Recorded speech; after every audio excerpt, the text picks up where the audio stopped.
A long time ago, in a galaxy far, far away, there was an idea to bring together a group of women for a superhero movie that would go higher, further, faster.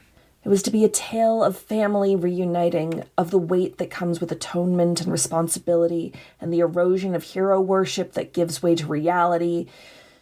And then the internet culture wars had to go and get involved, during an actors and writers strike, no less. But at least we still get that one needle drop. This podcast is for entertainment purposes only. The views expressed therein are solely those of the speakers and do not necessarily reflect the views of their employers.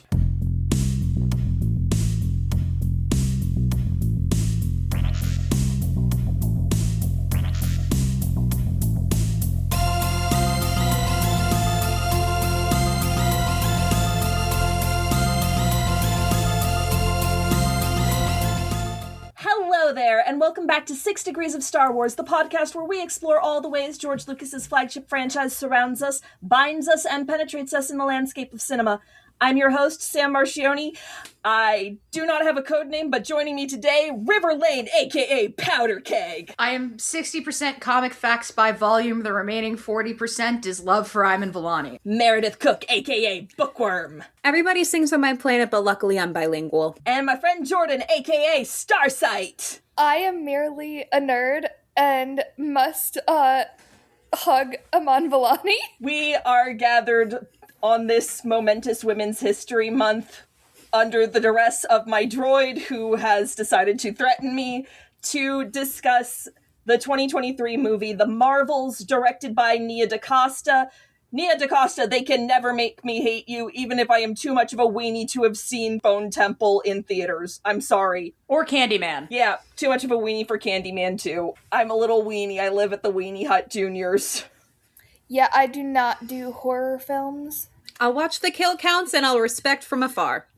I can only do horror if I have control of the pause button. That way I can, pause the movie and walk off a jump scare if I need to. Yeah.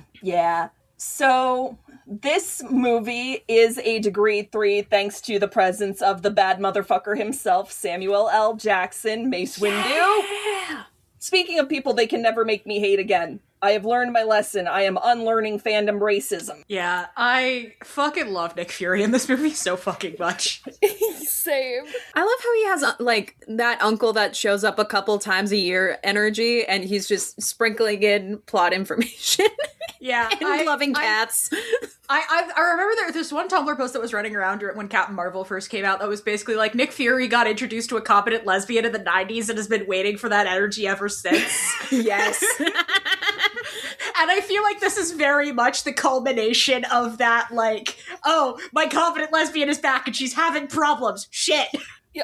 Well, and now she has 2 other competent women with her, and, we get to see him just immediately be like, I don't know why she's here, but she's pretty good when Kamala shows up. Yeah. I'm dealing with a 15-year-old and somehow it's more useful than the super soldier and the super spy and the billionaire genius playboy philanthropist. I've had Kamala and her family for 2 hours, and if anything happened to them, I would kill everyone in this room. Shout out to Amir's gorgeous wife, Taisha, who could not be in this movie. He was trying to record a video message for her, which is very cute. Very cute. Very sweet. The Khan family breeds wife, guys.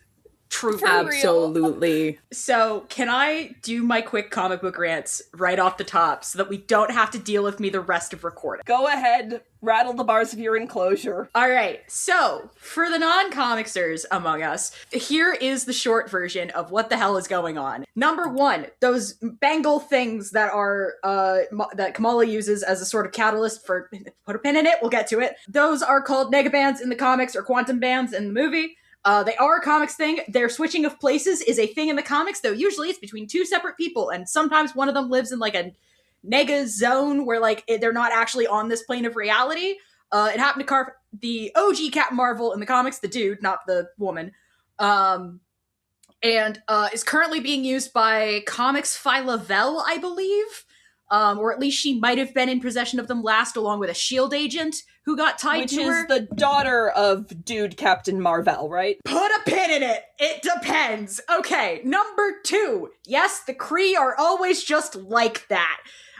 In the comics, they were in a alliance with the Skrulls thanks to Hulkling, who is a child of both of them, aka Teddy Altman, aka Billy's husband. Unfortunately, that all got shot to smithereens because Jonathan Hickman, you will pay for your fucking crimes. This is not about Imperial. This is not about Imperial. Anyway. Have they killed my baby? No. They did severely wound him, though. And he and Billy are currently on Earth. He can walk it off. He can walk off getting hurt. Just put a pin in it. I'm not talking about Imperial. Ask me off mic. Number 3. I gotta talk about Kamala's light abilities. Because those aren't actually her abilities. So, originally, when she was created, back in 2014, I think, I don't put a gun to my head, I don't have the wiki in front of me. She was originally a teenage girl from Jersey City, who got whacked with this thing called the Terrigen Mist. The Terrigen Mist is a thing that comes from the Inhumans. If you saw Agents of S.H.I.E.L.D., it was that thing. Yeah. Short version of that is basically the Inhumans are mutants, but have space royalty and space fascism problem. They're royal imperialist bastards. They also disappear in comics every once in a while. They are currently back in comics because Jonathan Hickman will pay for your fucking this is not a rant about Imperial. Anyway, so her original abilities was she just has the ability to be basically Mr. Fantastic. She gets stretchy and her strength gets proportioned to how much she stretches. So she can make herself really, really big and punch people as hard as physically possible. She makes herself really, really small and travel around. She usually ends up just making her hands really big and punching the snot out of people. It's great. We love her. And then they wanted to put her in the MCU, and they said, shit, we tried the Inhumans, and nobody liked them, so much so that they got temporarily written out of comics for a while. But we really, really, really want to introduce the X-Men. Fuck it, make her a mutant. And I understand Weren't the Inhumans created because they didn't want to have mutants because of the whole Fox thing? Yes. Well, no, so the Inhumans have been around since the 60s. They have been around for a minute. But they were introduced into the MCU because they wanted mutants so fucking badly, but couldn't have them due to rights issues. All of our current nonsense in the mouse monopoly is because Marvel sold off all of their properties in the 90s because they were going bankrupt. In this essay, I will. Anyway, so they're we really want to introduce the mutants. Make her a mutant. And so then comics had to be oh, for fuck's sake. So they killed her in a Spider-Man comic, and then revived her on Krakoa because she's technically an X-Men, and Krakoa was what the X-Men were doing. Put a pin in it. I don't have time to get into Krakoa. And then Krakoa exploded. Put a pin in it. I don't have time to get into it. And that is where Iman Vellani's comic comes in, where she gets to write about her being integrated into the mutants. So technically, and she also still has her Terrigen Mist ability. So in the comics, she is both a mutant and an Inhuman. Though it is implied that for a while, her Terrigen Mist abilities were not talking well to her X-Gene abilities, so her powers are going haywire. That's the plot of the comic. But now in the comics, she basically is I still mostly use my embiggen abilities. We've not seen the hard light abilities in comics. It is basically, she's I'm not really ready to deal with that yet. Or if her X-Gene influences her embiggening abilities, which is what she calls them in the comics, is embiggen. It's very cute, very silly. I love it very dearly. Anyway, that is why this plot happened. If you're wondering, hey man, if you go to read in Miss Marvel comics after this because you've fallen in love with Kamala Khan, as you should, my recommendations for where to read her are her original 2014 run. It is very, very good. She has a team up with Wolverine, and it's very silly. I recommend Miss Marvel Fist of Justice, which is where she basically teams up with a bunch of New York superheroes to do silly things, including once she teams up with Moon Knight, which is very funny. And I recommend reading anything of Champions, specifically Champions by Mark Waid, which is where she teams up with Sam Alexander Nova, Viv Vision, Amadeus Cho. And Miles Morales, right? And Miles, and a de-aged Cyclops due to time travel reasons. Put a pin in it. She is basically the team leader in that book, which is why, to circle back around to the movie we were actually talking about, that's why I really love that basically Kamala is the one to jump immediately into being like, okay, we're a team. Here's what we need to do to, like, unify these two loner entities who are having relationship problems with each other. Kamala is basically like, okay, here's what we need to do. Here's the plan. Here's the bonding. And why I love Carol, that she's you need to be the mom who stepped up. Yeah, Yes. which is why I love that she's the one to offer the olive branch, because that is her role in comics. So very frequently, Kamala Khan rocks up to a plot. It's because she's, like, getting people to work together. And she's getting, like, people to, like, be, like, she is so heroic and such a fucking, like, Iman Vellani loves her so much, and for her, I love this for her. Anyway, that is most of my comic rants out of the way. I'm sure minor ones will pop up from here, but that's, like, the big one I wanted to get out of the way, is that, like, if you go to read the comics and you're wondering what the hell is going on, that's the short version. So Kamala is Inhuman. She's also a mutant. I chose to get a champion of comics and a champion of Canada because I could not get the actual Iman Vellani, who, as it turns out, actually also had the same acting coach as somebody else in the Star Wars universe from Canada. LMAO! Hayden? Yeah. Amazing. Actually, amazing. Fun fact. I think I ran into her at a secondhand bookstore in Toronto. Amazing. Because I was my friends and I were killing time before we went to go see The Day the Earth Blew Up. And we were in a secondhand bookshop, just sort of, like, wandering around, and she was, like, looking around at comics, and I like, she, like, was asking the employee if they had any, like, Spawn comics available, but because the secondhand bookstore is a secondhand bookstore and they don't really keep a catalog of things, they didn't know for certain, but she was also looking for Avengers comics, and I sort of caught her out of the corner of my eye, and I'm like, is that Iman Vellani? And then she spoke and said Avengers comics, and I'm like, likely place for her to be. Anyway, I think I exchanged, like, a couple of words to her, and then, like, moved on, because I wasn't, like, fully certain, but yeah. Fair. River, Living every fan's dream. River, you and I had completely different approaches to this film because I went cold turkey with Marvel basically since Moon Knight. And going into this, not only did I watch the Marvels, but I also finished watching Ms. Marvel, the last 4 episodes, and Captain Marvel for the first time. So if I may go on my own rant for a little bit, I would like to share, because I made extensive notes, and I would like to share my favorite notes that I wrote. Started with Captain Marvel 2019. Does she have microwave powers? By Talos, this can't be happening. What even is she even a captain in the army? It's plausible that Carol Danvers saw Top Gun play Danger Zone, you cowards. Episode 5 of Ms. Marvel. Aisha is the most beautiful woman in the world. Oh no, the evil fart cloud. This whole show could have been saved with therapy. Man, the and then from episode 6, man, the MCU loves saying fuck the government, except for the parts for when the government is cool, actually. And good to know that she's a Inhuman. Good to know that she's a mutant. Have you considered that she's also baby and so small and must be protected?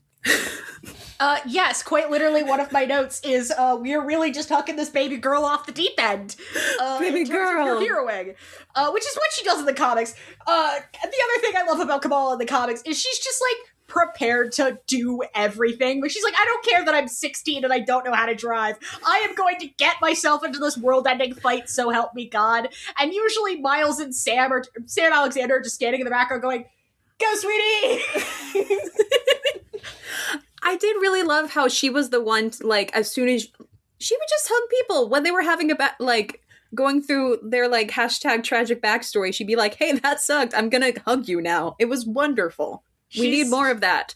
She's so good. Yeah. And I also love moment, like, just going off of the hugging people, and when she hugs Monica, and then she looks over at Carol, and is like, come here. Oh, yeah.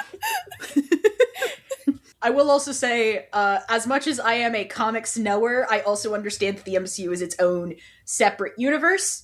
and I am mostly okay with changes made because I understand, again, from a technical and practical standpoint, why they didn't give her the embiggen abilities. Skin's hard to fucking animate.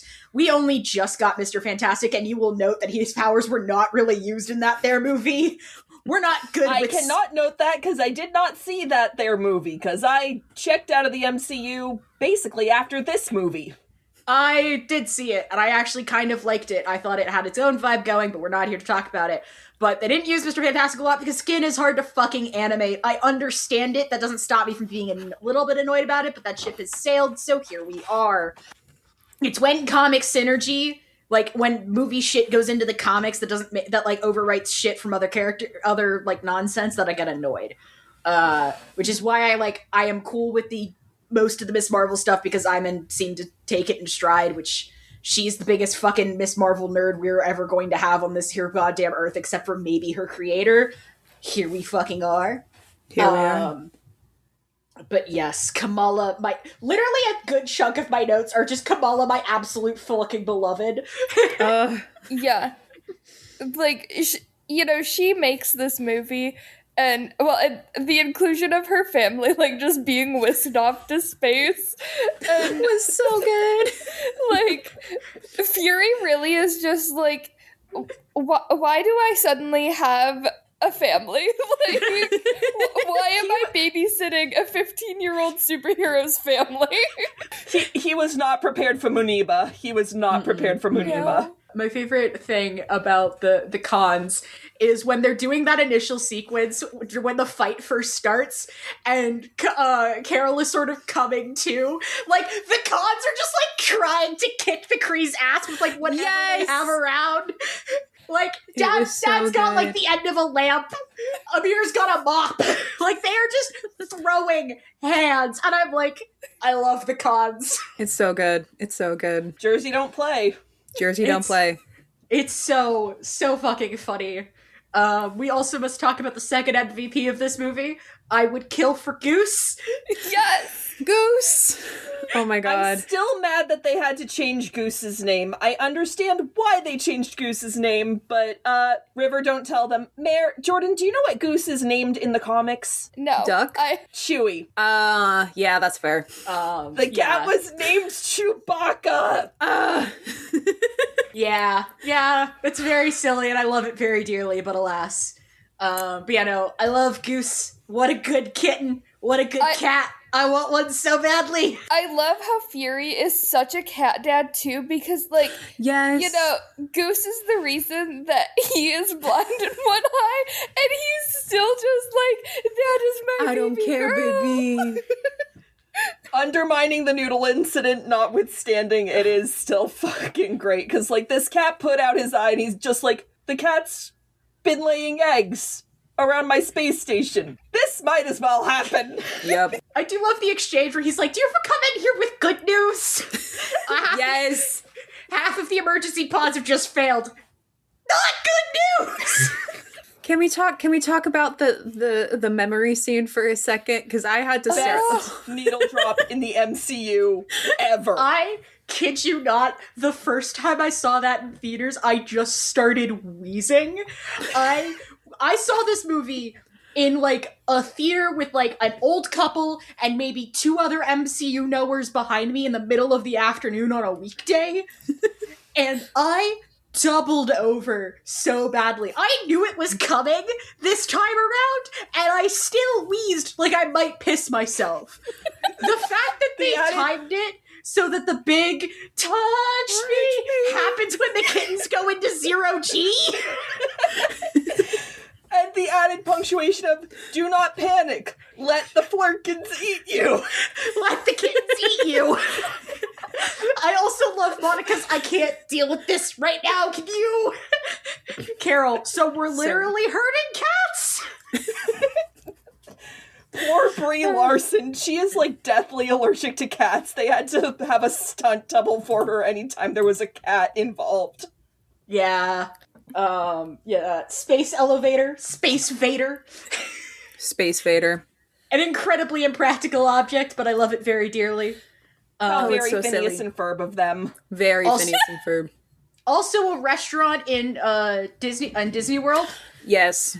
That is the pitch and theming for Space 222 or Space 220, a very solid restaurant with solid drinks. Highly recommend if you can get a reservation and are willing to spend several dollars. Well, doesn't that just sum up Disney World in a nutshell? Yeah. Oh, the capitalism. But yeah, I do love the shadowing pretty early on. When we get the Kamala animated intro.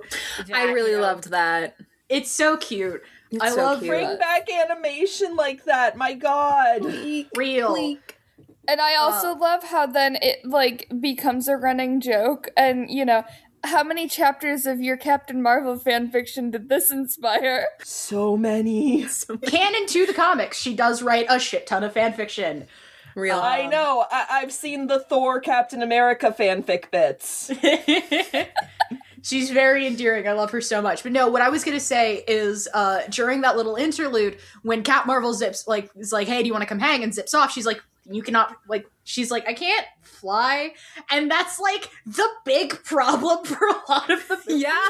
Is that Miss Marvel is the one that can't fly, so they've got to like carry her places. That was as I am the not comic person, I am weaning myself back into the MCU.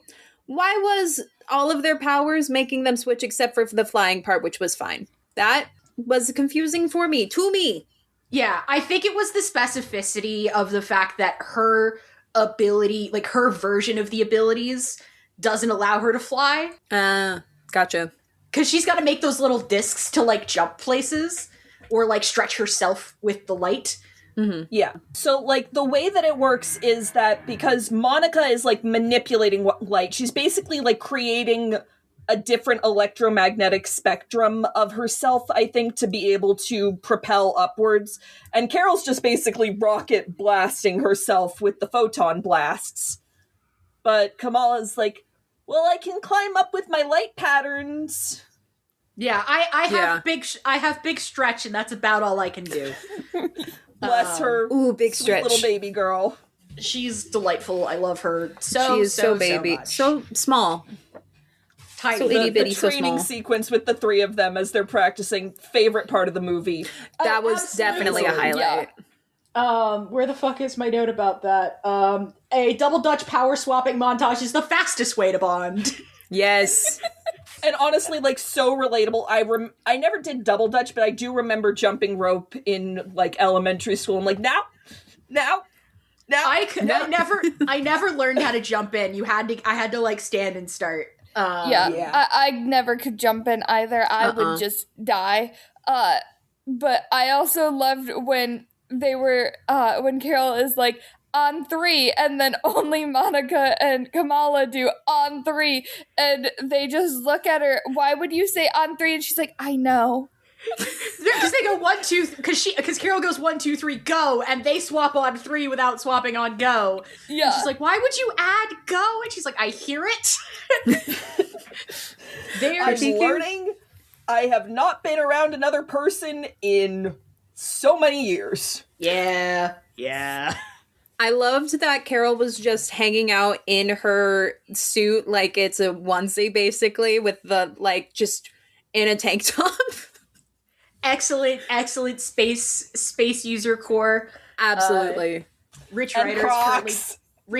currently doing that in the Crocs. comics, and it's so Also, as a bisexual, arms. arms. I did write sleeves are Arms. bullshit. Thank you, Carol. Yeah. I don't know what sexuality this is assigned to, but side braid. Sapphic. Mm-hmm. Yes. Okay, yeah.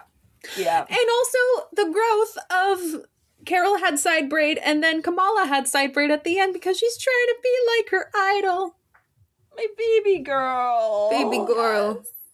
I will say, in this version of reality, Cat Marvel has never used the Miss Marvel title, so it doesn't quite make sense as to why Kamala's using it initially.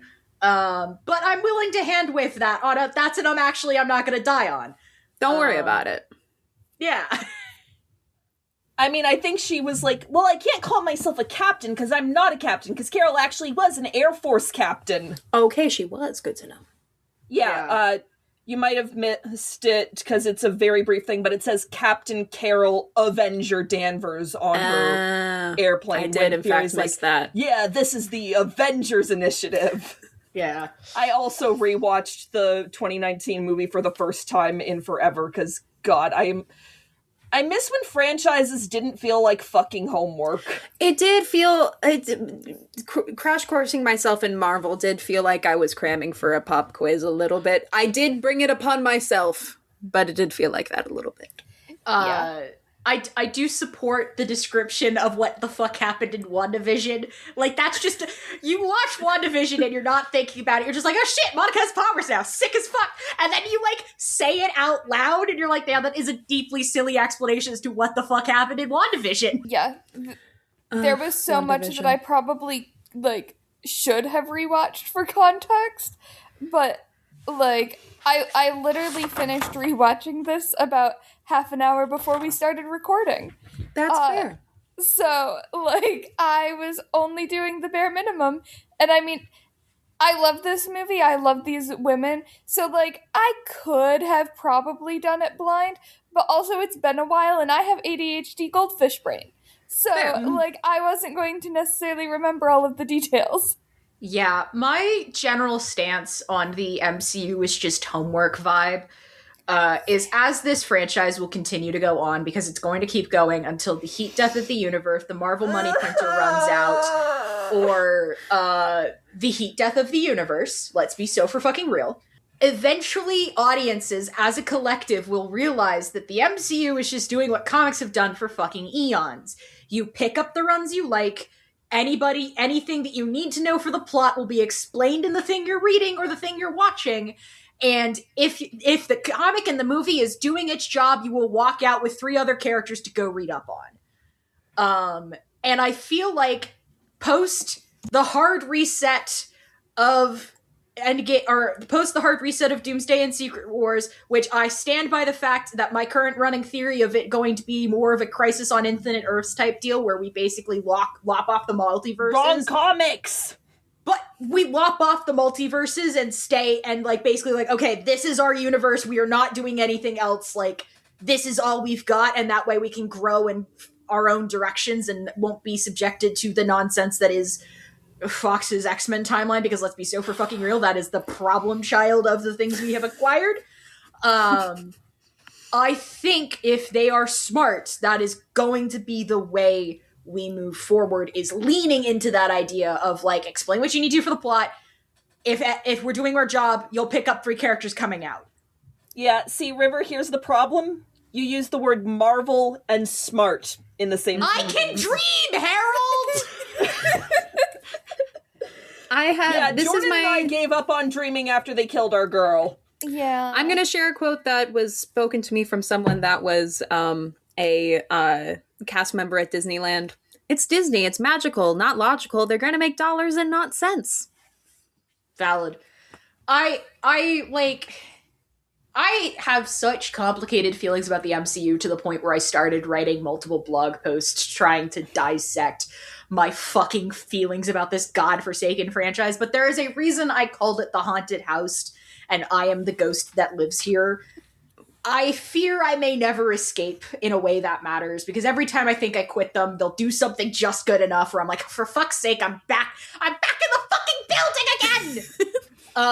Like, you know, I was prepared to jump off, and then they did Thunderbolts, and Thunderbolts was actually pretty solid, and then they did Fantastic Four, and they made me give a shit about the Fantastic Four, a thing the comics have not managed to do ever. So I'm sitting here like, God damn it, I'm back in the fucking building again. And as a giant fucking X-Men nerd and mutant fan, the fact that we are getting them on screen and they have said that they're going to go look for new actors to play these characters, I'm just sitting here going like, okay, all right, I will get another round on the merry-go-round. Let's do this. And also I have very reasonable rates and half an outline for a 5-season X-Men show if you want to hire me. I also have pitches for the Strange Academy show and an Avengers Academy show. We have all of these Avenger babies, and I would like to use them because, yes, you are technically fusing the young Avengers team and the Champions team into one team, but I want it so badly. I want it so fucking badly I will accept it. And we can do an Avengers Academy show, and you can introduce a bunch of new ones, or a bunch of old ones. Please just give me Sam Alexander. The number of threads that this movie left dangling, and I doubt they are ever going to acknowledge, because if the listeners do not remember the hellscape of 2023, the Actors Guild was on strike for a good portion of the year, including when this movie would have been promoted. And Marvel decided, fuck Nia DaCosta, we're going to basically throw her under the bus because she was honest that she didn't really love being in a situation where her creativity was hampered, and try to make her into the devil. Shock of all shocks, Marvel mistreating a black woman director. Yeah. I say all of the things I say about the MCU with full knowledge that I do occasionally want to take Kevin Feige out back and beat him with a newspaper or a phone book. Fair. Kevin, please see me after class. Basically. Yeah. I feel the same way about the Marvel Enterprise TM, the same way I feel about the Disney Enterprise TM. I may want to take the CEOs out back with a phone book, but I will not fault the creators for trying their goddamn best. Yep, me with Dave. Yeah. Though Dave... Love being on a first-name basis with a CEO. Here's my thing with Dave. Zaslav or Filoni? Who are we bullying? We're bullying Filoni. Zaslav, there's no hope for him. Okay. Filoni has Filoni has somebody else in that there. He's not doing it alone. And I trust her to tell him no. That is the only hope Star Wars has at this point. And it's fine. It's fine. I'm not getting into it because we're not here to do that, but ask me off mic. Anyway. I think what it comes down to is that on some level, I envy Dave Filoni and his ability to basically incorporate his special little blorbo into everything always and forever, and his basically force her into being beloved. His blorbo will continue to live until it becomes inconvenient to canon. That's what happens to every Star Wars OC that gets big. Dr. Aphra in the comics is still alive, but because Kieran Gillen won't kill her until it becomes inconvenient to canon. No, Ahsoka Tano will not die until Dave Filoni decides to kill her. Yeah, Everybody in the universe could hate her. She could be the most inconvenient thing to canon. He will not kill her until he is on his own deathbed. Yeah, but he will clone Rosario Dawson if he has to. I mean, that's basically the pitch of Visions, is going to every animation studio and going, do you want to make your own Jedi Blorbo in fantastic fashion? And every animation studio saying, yes, of course we do. But of course. And that is all that Visions is. Okay, that's a lie. It's 65 to 70% of what Visions is every animation studio in existence taking their art style and go, what if we made our own Jedi OC Do Not Steal? So I'm gonna try herding our cats back onto the Marvel. No, real. No. Touch me. It's so easy. Oh, are we on Aladdin now? Do we all have to sing?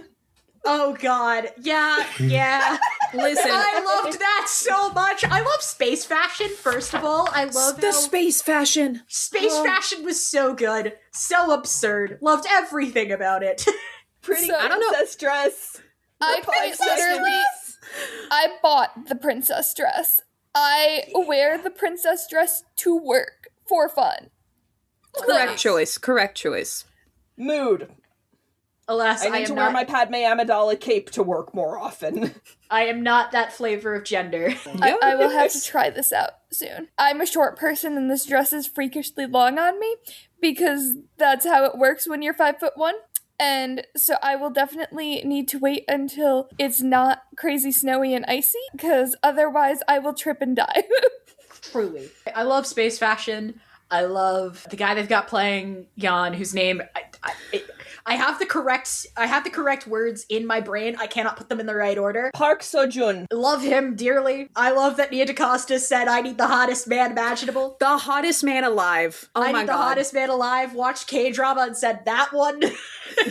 Also, the fact that like, he is one of the only bilingual people on this planet. Incredible. No notes. I don't know what Carol was freaking out about. I studied theater for like 10 years. We're just like that.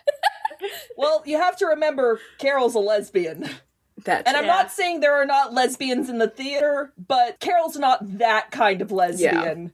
Carol is also, you know, a loner and doesn't necessarily want the spotlight on her. And so she's sitting there like, please do not perceive me. Let me wear this jellyfish hat. I think she's also deeply uncomfortable with the possibility that at some point she is going to get trapped on this planet as Princess Regent, because this is a matriarchal society and it's a political marriage, ? I want details. I want that fanfic on my desk by Monday. Yes. River, is this comic swank? No, it's not comic swank, but this did happen in the comics. Yeah.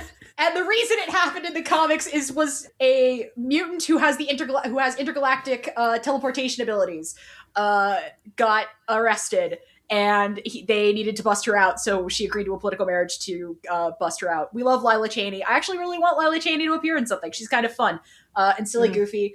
No, my actual comics comment is actually about the fight scenes. First of all, fucking adore the fight scenes in this movie. I love the choreography required. I love everyone sort of dropping into their scenarios and being like, oh shit, fuck.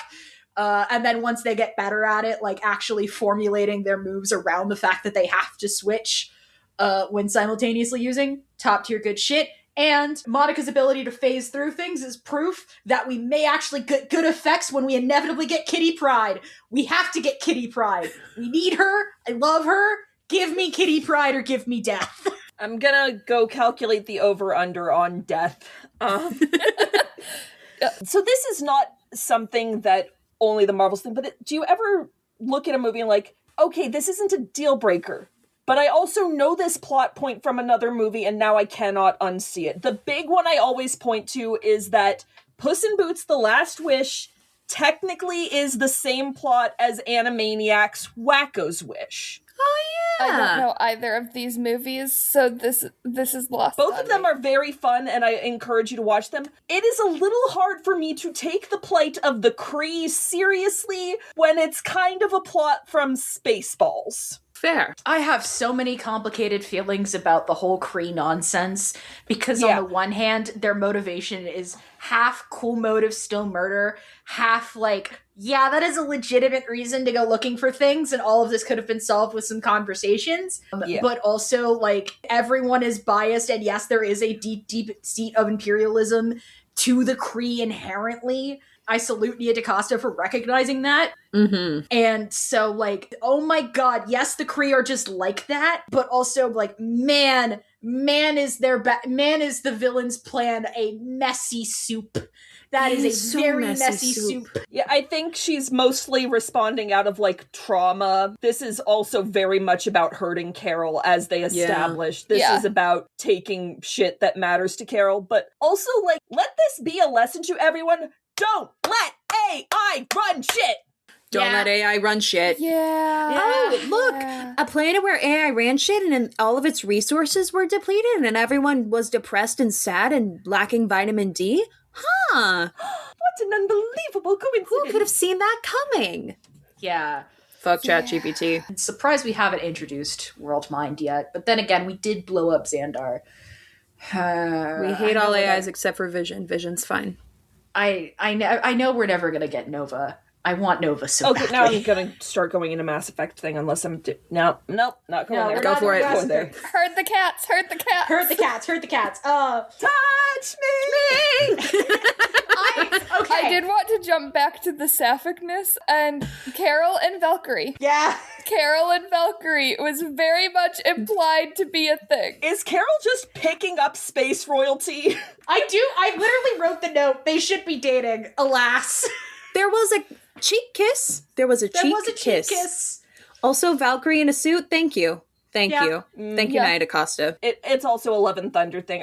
I don't know if you've seen Love and Thunder. She did wear it in Love and Thunder. Top tier. Love it dearly.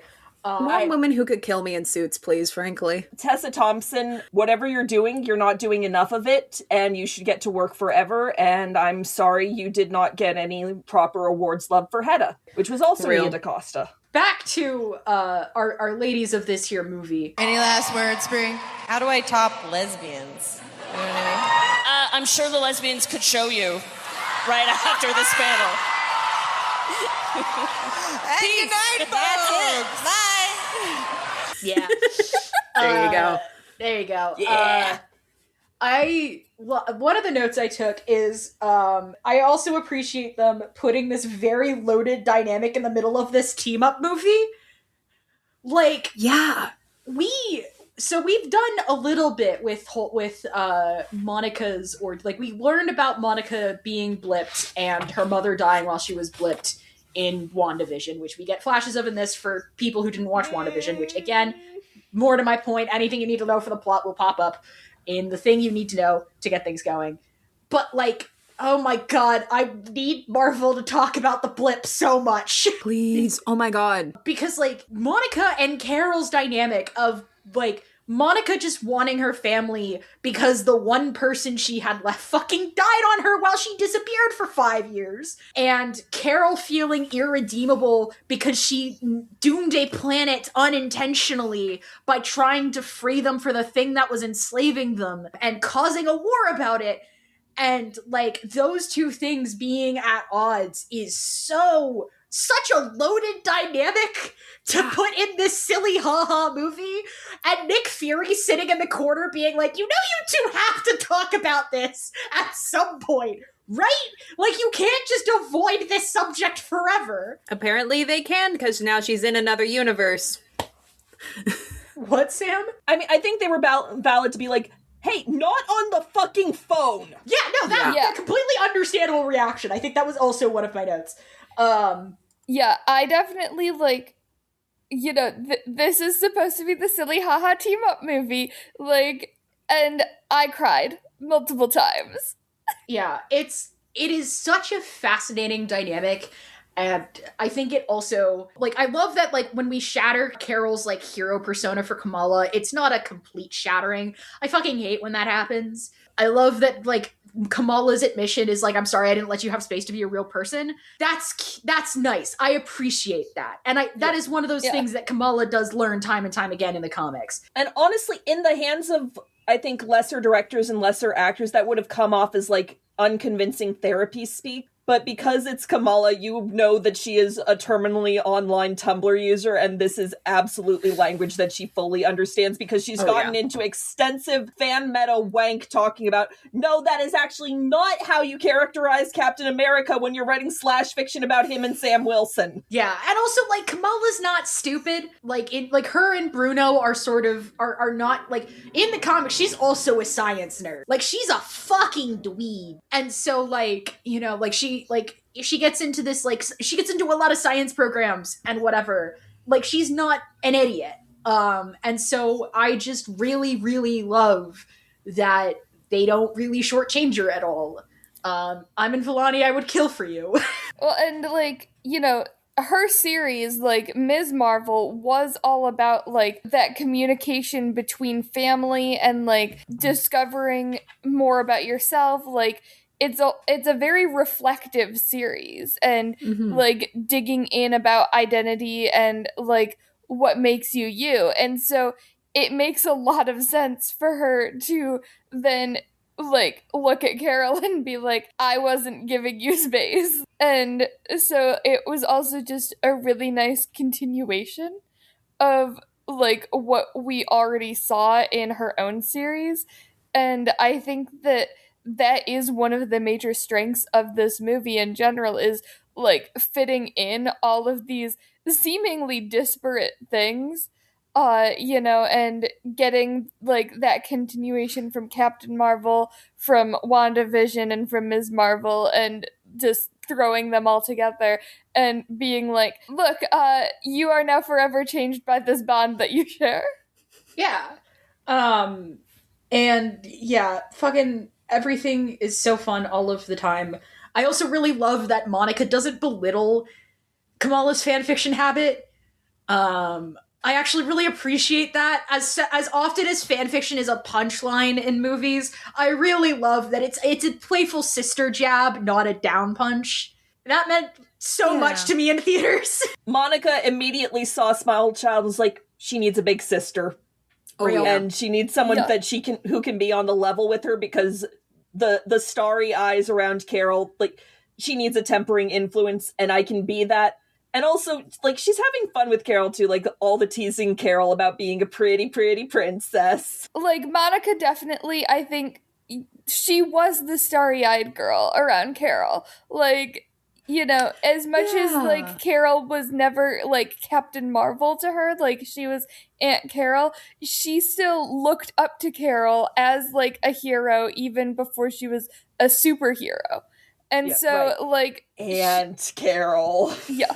And so she definitely, I think, like, sees a lot of herself in Kamala and can really relate to Kamala in a lot of ways. And then, like, Carol is, you know, in this weird self-loathing, like, stage, and Kamala just reminds her, like, why she does the things she does. And is a very, like, grounding influence in a way where she can remember, like, there is light to what I do. I love these three so fucking much. Movie good, y'all are just mean. we haven't given Teyonah Parris enough flowers yet, because... Absolutely. She is the nerd in a room full of jocks. I think in ways she is the glue holding this movie together. Like, Nia DaCosta was saying, like, the cons are the heart of the movie, but at the end of the day, I think that Monica is the soul of it. Which is why I'm so mad that we never actually got her code name. Like, apparently there was a take filmed, and they had picked the code name and everything, and then it got cut. Kevin, see me after class. I suspect if they had to pick one, they'll probably go with Photon, because I think it's the one not currently being used. Because that is an on-running thing in the comics, is that she has to keep changing names, either because she, like, just gets bored with it, or it gets stolen by another character. I think Photon was also Maria's call sign in Captain Marvel, the movie. But also, post-credits scene, Maria is going by Binary. And I looked at her look and said, Non? Which is another Captain Marvel alias. We gotta get there.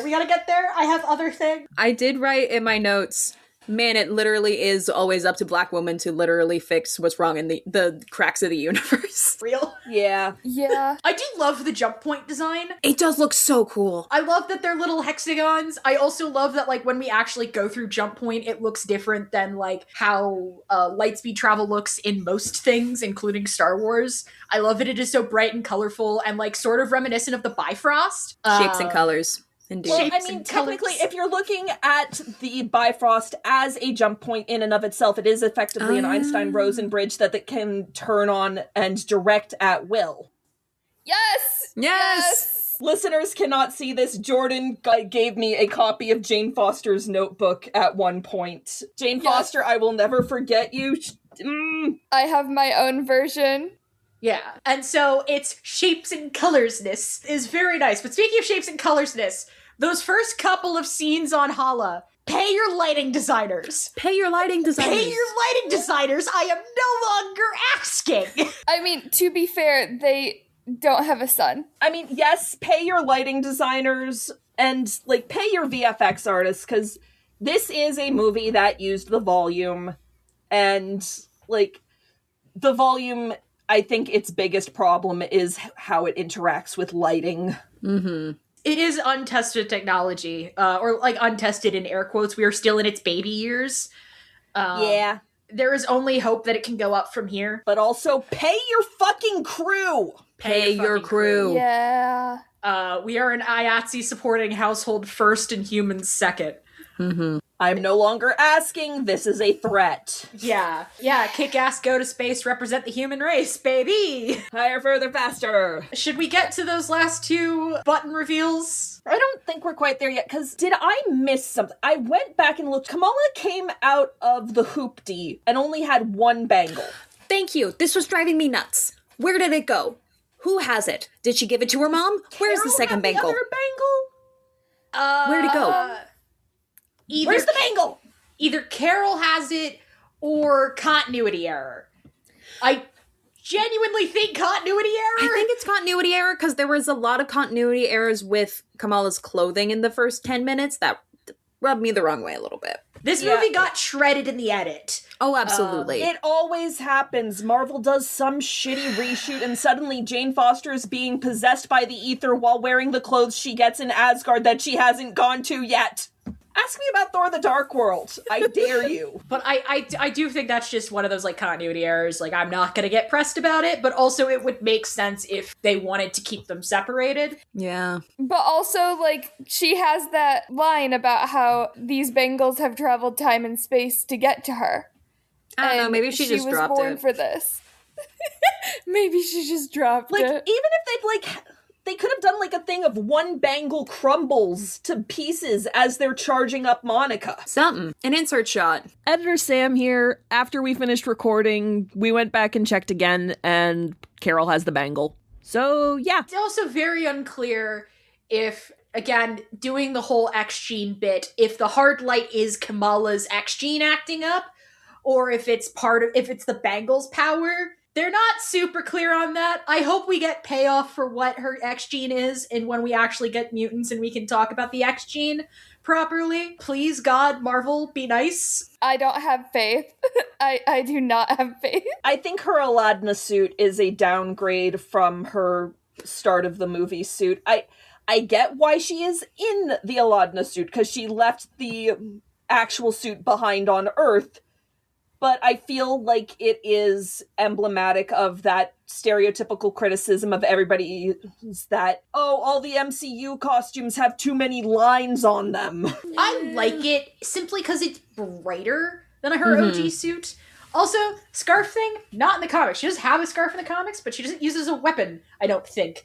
So I like the fact that scarf. They gave it a reason to have it be a weapon. I love that. That's so cute and fun. It's mostly the zigzag that's throwing me off. I feel like the zigzag part is a little bit her lightning bolt. Overdone. Yeah, I don't know. I really love it, but I'm also, like, very forgiving of suits that have color in them. For fuck's sake, I want yellow spandex. I wanted Carol's beginning of the movie suit back, not just because it was brighter, but also fingerless gloves do something to me. Sapphic. So let's talk about those threads now. What got dropped and are never gonna be fucking picked back up. Bet on it. Shut up!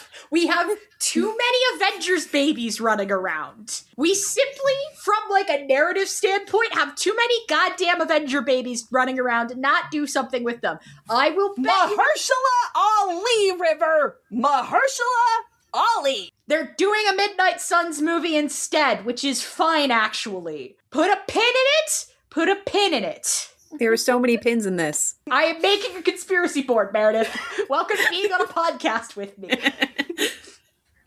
Strap in, children. This is another comics meandering rant, but I have a point. So remember how I mentioned earlier that Kamala is the leader of her own team called the Champions? In the comics, there's another team called the Young Avengers, which is typically made up of Kate, Billy Kaplan, not Maximoff. No one calls him Maximoff because he's already had family. This rant has been redacted to save space. Billy Kaplan, Tommy Shepard, Teddy Altman, Eli Bradley, but then Eli kind of got written out. Miss America Chavez is sometimes in there. Cassie Lang is sometimes in there. There's a younger version of the Vision in there. And there is also occasionally Nate Richards, a.k.a. Iron Lad, a.k.a. Future Kang the Conqueror. We're not talking about Kang anymore. Yes, the Young Avengers were my biggest intro to comics. Why do you ask? We are not talking about Kang, though I do want Harley Keener to become Iron Lad so very badly. But the Champions is also typically Kamala Miles, Riri Williams, who is a late addition, Gwen Stacy when she's hanging out in our dimension, Viv Vision, Sam Alexander Nova, who is a Nova. I put a pin in the Novas. I love them very much, and I will talk about them off mic, though I do really want them in the MCU. Come on, you have already blown up Xandar. You can do the last Nova Corps. I don't even... And Amadeus Cho. And Amadeus Cho. Yes. They have a rotating band of other kid members. They recently rebooted them with a couple of the new current kid team members going around, but that run was not very good. And I say this as somebody who read the entirety of it. It's not very good, though I do love Phantasma, aka a ghostwriter who is a Derby champion. I love her dearly. Anyway, point is that for the sake of timelines, The champions tend to skew a little younger. Most of the Young Avengers these days are in their late teens to early 20s. Comics timelines being what they are, it's never fully ironed out. And most of the champions tend to be in their early to mid-teens. Again, comics aging being what it is. So the MCU has chosen to fuse these two teams just to make their life a little bit easier. If we are going with the current roster of young baby Avengers we have running around, we will probably get also Kid Loki is occasionally on the Young Avengers team, or at least he was in Gillian version of Young Avengers. We don't have time to get into that. We don't have time to get into it. I don't have time to get into Nofar, though I want him also very badly. Anyway, Nofar would have solved this movie. Anyway, our current MCU kid team will probably be Kate Bishop, America Chavez, Kamala Khan, Billy and Tommy, if we get them back into the picture, Viv, who is allegedly making an appearance in Vision Quest. Yes, they have too much of a cast to not have it happen. I believe it's coming out sometime next year. Yeah, deal with it, man. I think it has potential. Bad. I have potential. It has potential to be neat. I don't know. That solo was actually kind of fun. Viv Vision, if we get her, and Cassie, if she decides to join. Though she doesn't really seem to be keen on she's keen on the superhero thing, but not keen on the superhero thing. And Riri Williams, allegedly, maybe. I also put her in sort of a ringer position where, like, she may not join the team full time, but will pop in mostly because she needs to make her own suit. Point is, we have too many of these goddamn Young Avengers kids running around to, like, not have them. And also, again, as much as Marvel wants to play it safe and recast their OG6 until the heat death of the universe, I'm not getting into it. I'm being so good and I'm not doing Doomsday Discourse. Point is that if they want to keep moving forward, I think we do get a Young Avengers team up somewhere either during Doomsday and Secret Wars or post Doomsday and Secret Wars. We have too many kids running around to not do anything with them. And I use the term kid loosely. Also, there was I put a pin in like a ringer position. You could also probably huck in Yelena if you wanted to, though Yelena is probably better off. Bishop, you think they're going to ignore me after all of the Hawkeye people watching spent so much time shipping us? Even though she's mostly Eloise. Anyway. I am going to be babysitter. Anyway, yeah, she's probably gonna stick with the Thunderbolts because the Thunderbolts is probably a better team for her. Anyway, no, I'm not calling them New Avengers. Shut the fuck up. I understand what you did for marketing, Feige. It was stupid and I hated it. Anyway, more important button on this here goddamn movie is Monica ending up in an alternate dimension. Hello, Kelsey Grammer Beast. Hi, Xavier. Xavier? The X? Hello, Fox X-Men having Days of Future Pasts fixing stuck, I guess. This is at least the second thing we've seen, because I remember Multiverse of Madness, Wanda Maximoff killed a different Maria Rambeau. She also killed the Illuminati version of Xavier as well. Yeah. That sequence was terrifying, actually, but Sam Raimi doing his job. Great job, Sam. I was mostly mad at, once again, going back to the MCU feels like homework, I was mostly mad that I felt forced to watch that movie because I don't like Benedict Cumberbatch's face, and I didn't want to watch a Doctor Strange movie. Okay, I'm gonna go start the paperwork on Jordan's witness protection. But going back to Kelsey Grammer Beast reveal, as somebody who grew up, with the original Fox X-Men trilogy and everything, that was fantastic for me personally. I got very excited about it. And, it was fantastic for you? Sorry. So, I was just super pumped about that. And again, like I said, this movie did make me cry multiple times, and Monica waking up to Maria sitting there and the mom, I started crying, and I'm tearing up right now just talking about it. That whole mid-credit sequence is just so much for me personally as a human. Teyonah Parris, you icon and star. My big thing about that reveal is the real reveal in the alternate universe is that there are other heroes other than the X-Men. I think that's hilarious.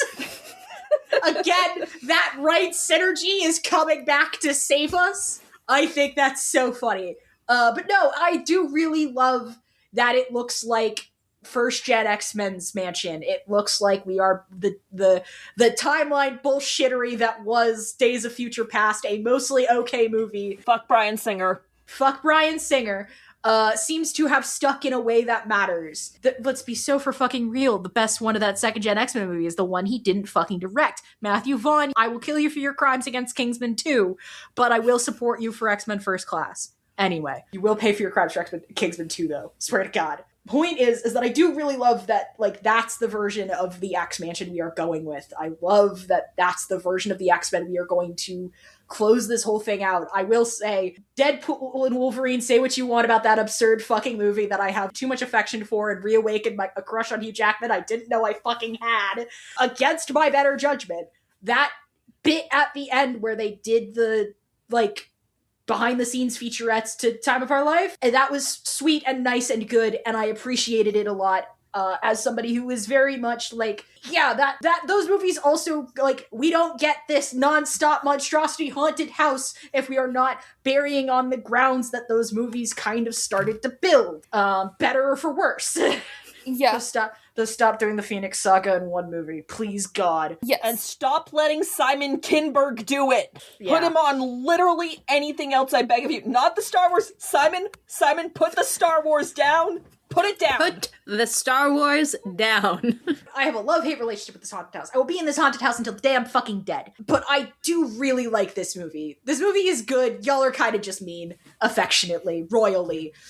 Yeah, no, like, I mean, I feel that way about most of the Marvel movies that get, like, extremely put down. But I mean, like, my all-time favorite MCU movie is Thor 2011. So...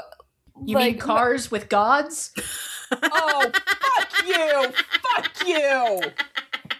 River, you are speaking to the girl who, like, first ever Comic-Con cosplayed as Jane Foster from those movies. Because, like, Jane Foster was and is my favorite MCU character. Period. Like, lore time for people who don't know. These movies are how Sam and I became friends. Holds Jane Foster up like plushie. Holds up Thor like plushie. Now kiss! Yes, I started role-playing canon characters so that Sam would have a consistent Thor partner. Tumblr RP in the 2010s was an interesting landscape. We don't have time to unpack all that. Y'all kind of jumped ahead of me, so I'm gonna ask the question properly. Is the Force with it? Yes. Yeah. Okay, good. Given your Letterboxd review, Mare, I was a little bit worried. Here's my thing. I don't think I enjoyed watching this movie when I was watching it. I think I didn't stress enough. For a whole week, it was watch Marvel, go to bed, go to work, watch Marvel, go to bed, watch Marvel, go to work, again and again. And I was so burnt by the end, and I made the note, Kirkland's signature Marvel movie. And that sounds bad, but I love Costco. And Costco makes good quality things. And yes, it's maybe a little generic, and maybe there's some random shit in there in your variety pack that you weren't expecting. But you know what? This shit was quality. And the more I think about it, the better time I'm having. Yeah. To be fair, that was pretty much my exact response to Fantastic Four, where, of course, like, I'm wearing a Superman jacket right now and have every day since I bought it in August of last year. And I walked out of the theater of Fantastic Four going, I would much rather turn around into another theater and go watch Superman again than ever have to sit through Fantastic Four again. But then I watched Fantastic Four with my roommate, I enjoyed it so much more on a second watching. And hearing y'all's joy of this movie is making me enjoy the movie more. So it's how I feel about that House of the Dragon fan who discovered Doctor Who and made me like Clara for more than 10 seconds because she was having so much joy with Clara, and I'm like, I didn't know you could do that. Exactly. It's almost like when you make your franchise the biggest fucking thing in the world and everything has to be a goddamn event, and if it doesn't make the bajillion, bazillion, quintillion dollars, it's an automatic failure. You kind of bum everybody the fuck out. That money printing machine has only stuttered a couple of times, but it will keep chugging, man. Mm-hmm. Yeah, Disney considered this their worst box office failure of 2023. Okay, chill. Sure, Jan. No, and it had, and this is at least at the time it came out, I don't know if it's still true, this is the shortest MCU movie. It is. Yep. And it also, at the time it came out, had the lowest, like, opening box office. It did. Yeah. It is technically a bomb. It had a budget of about $374 million, and its box office was $206 million. But, like, you know, misogyny in fandom, sexism in fandom, racism in fandom. A SAG-AFTRA strike that didn't allow the actors to promote it the way they wanted to. Exactly. And as we've already talked about, they had some weird editing decisions that definitely affected this movie. And, you know, Nia DaCosta talked about how she was not creatively given what she wanted to be given. But somehow they still made a very emotional movie. And, like, I just love it. I will always love it. I will also yearn for the day when we have enough action-adventure popcorn flicks that are led and written and directed by women that we are allowed to just say, yeah, it's fun. It's silly fun. It doesn't have to be absolute cinema. It doesn't have to be absolute dog shit. We don't have to elevate the competent to the exceptional and put the mediocre down as atrocious. But also, that SAG-AFTRA strike being in the fucking way. Do you know how many joyous BuzzFeed interviews we would have gotten with these three? I want these three to do a puppy interview Oh my God. badly! I'm in my own fanfiction mind. I hope they started a group chat called The Marvels. I need Iman Vellani to yell at Kevin Feige again to tell him, no, the MCU is not the 616. It has its own designation. Eat my shorts. Iman Vellani walks into Bob Iger's office with a hammer and says, guess what, buddy? New management! There's a new sheriff in town. I know Disney is, like, doing their changeover of CEOs now. I don't care. Iman Vellani is still walking in with her bangle going, Biggin! And now Iman Vellani is in charge. Like to charge Reblog to cast. I need somebody who actually cares about these characters to be in charge, because I have just been so burnt out on the MCU, and it would be nice for them to be telling stories again instead of just throwing characters into something. Give me my Young Avengers movie. Give me the Novas. Give me a Novar special presentation so badly. It would be so good. It would be so awesome. It would be so cool. Easy there, Dick. Now, here's my pitch that just came to me like a lightning bolt. Give me a YouTube recap show where Kamala Khan explains what's happened in the MCU the past week. I quite literally, so my friend and I got into a bar conversation, as you do, and we started drafting a X-Men Academy series so that you could introduce a bunch of kid mutants between movies and whatever, and, like, you know, get some of the weirder ones on screen for once.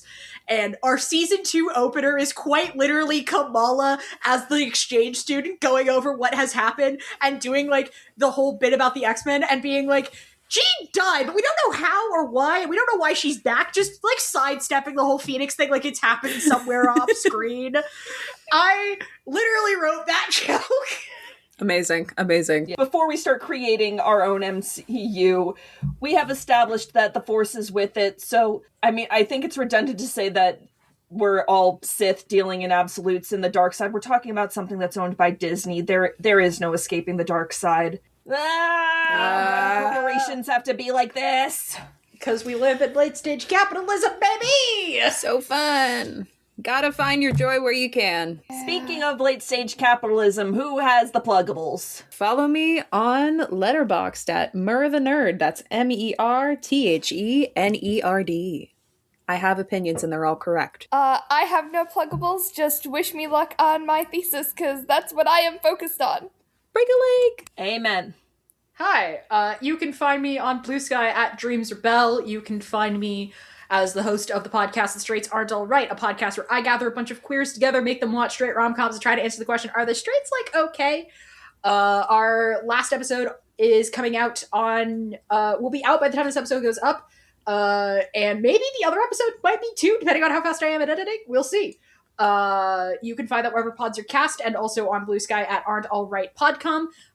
If you have watched this movie and want to enjoy these characters in comics, my top 3 recommendations, or my top 2, I guess.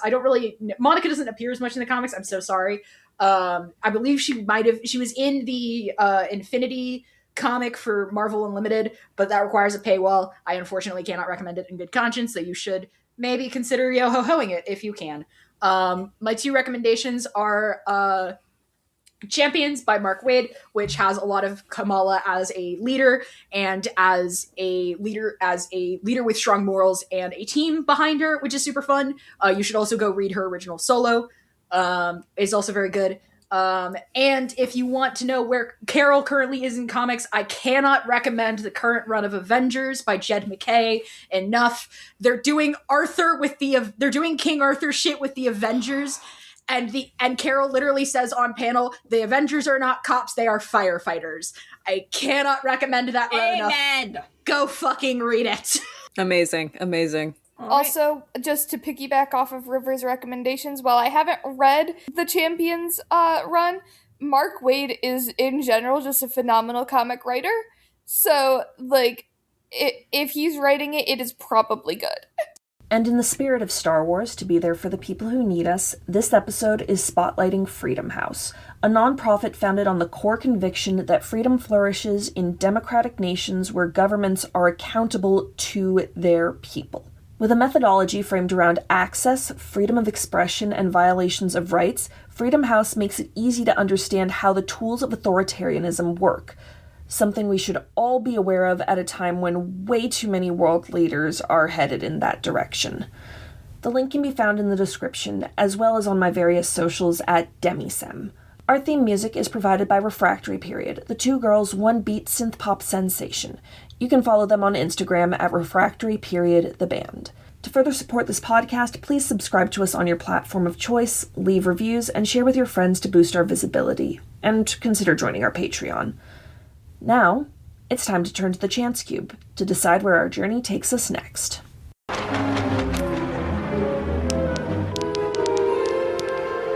That is a 4. What does that mean for our next episode? A 4 means that next time we are staying in space. And we are sticking with capitalism. Okay. We're going to be doing Jupiter Ascending. Yes!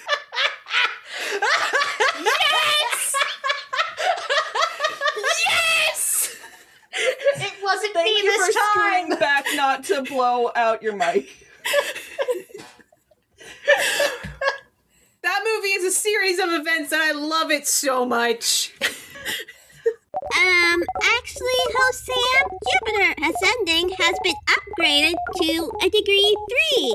What do you mean it's a degree 3? We already nadered it. It's been in the archives since day 1. We also count voice talents in addition to live action actors.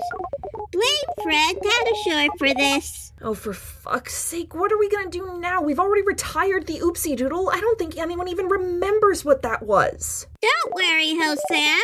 I can use my second reroll and declare this a 3. After the last few episodes, it's about time we've had some... What was the phrase Host River said again? Oh yes, silly, goofy fun.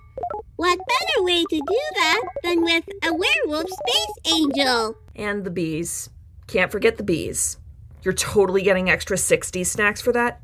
Good droid. Very good, buddy. We'll see you all next time. Until then, stay safe, stay strong, stay beautiful, and may the Force be with you.